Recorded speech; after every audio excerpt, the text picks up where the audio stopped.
Merhabalar, Elif'in mutfağına hoş geldiniz. Bugün sizlere yapımı çok pratik beyti kebabı tarifimi paylaşmak istiyorum.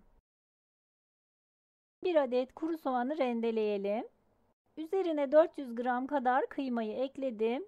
Üzerine yaklaşık birer tatlı kaşığı kadar toz biber, tuz, yarım çay kaşığı kadar karabiber ve kimyon ekleyelim.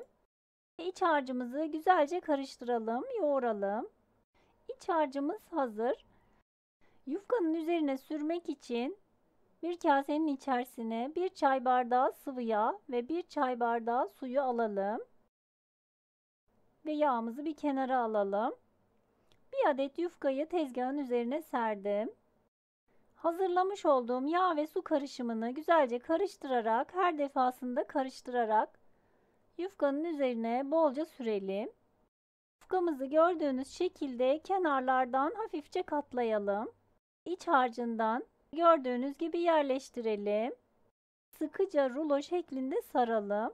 Toplamda 4 adet yufka kullandım. Sarmış olduğumuz ruloyu hafif verev şekilde keselim.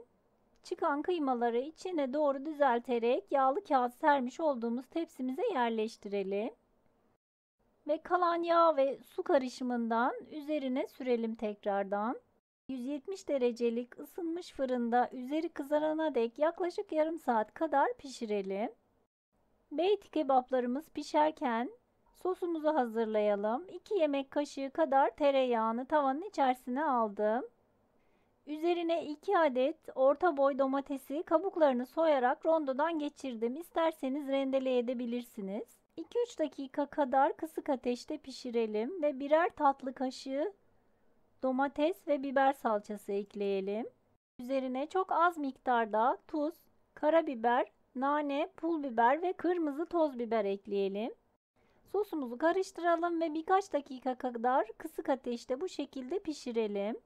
Ve daha sonra ocaktan alalım. Ve yarım saatin sonunda beytim fırından çıktı. Ben bu şekilde yoğurt eşliğinde servis etmek istedim. Ama sizler isterseniz üzerine sarımsaklı yoğurt gezdirip daha sonra üzerine sosunu gezdirip bu şekilde de servis edebilirsiniz. Şimdi de sizlere göstermek istiyorum. Beğeni ve yorumlarınızı bekliyorum. Kanalıma abone değilseniz abone olup zile basarak bildirimleri açmayı unutmayınız.